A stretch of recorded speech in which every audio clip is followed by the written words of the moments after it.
Depuis des mois, les plateaux télévisés répètent en boucle un même refrain.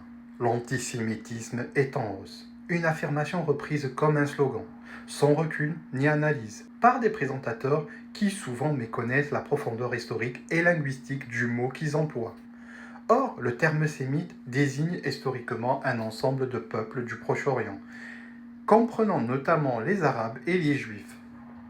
Réduire l'antisémitisme à la seule haine des Juifs est donc un appauvrissement volontaire du sens. Cela revient à invisibiliser les discriminations que subissent les autres peuples sémites, en particulier les musulmans qui font aujourd'hui face à un racisme systématique et une islamophobie banalisée dans nombreux pays.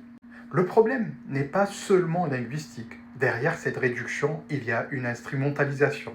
En utilisant antisémite exclusivement pour désigner la haine des juifs, certains médias et responsables politiques déplacent le débat.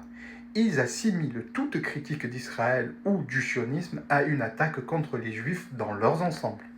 Cette confusion volontaire sert un but: faire taire les voix qui dénoncent la politique d'Israël envers les Palestiniens. Mais qui est un projet politique moderne, n'a rien à voir avec le rejet d'une religion ou d'une communauté.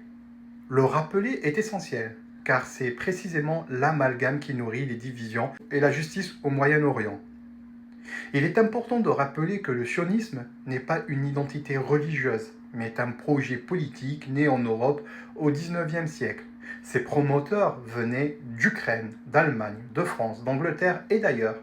Ce projet a conduit à l'installation d'une population européenne en Palestine, au détriment des habitants autochtones arabes, eux aussi sémites. Aujourd'hui encore, les grandes puissances occidentales, les États-Unis, la France, le Royaume-Uni, l'Union européenne, soutiennent sans réserve ce projet, alors même qu'il provoque l'une des plus grandes injustices contemporaines: le nettoyage ethnique des Palestiniens, les guerres répétées et un apartheid dénoncé par de nombreux ONG internationales.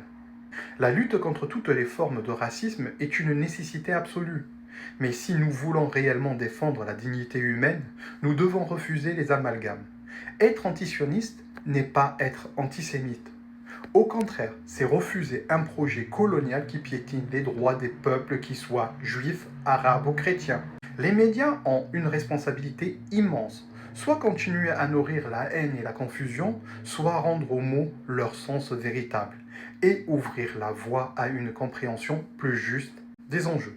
Tant que antisémite restera utilisé comme un bouclier politique, il ne protégera personne, et surtout pas les peuples sémites qui aujourd'hui payent le prix fort des injustices.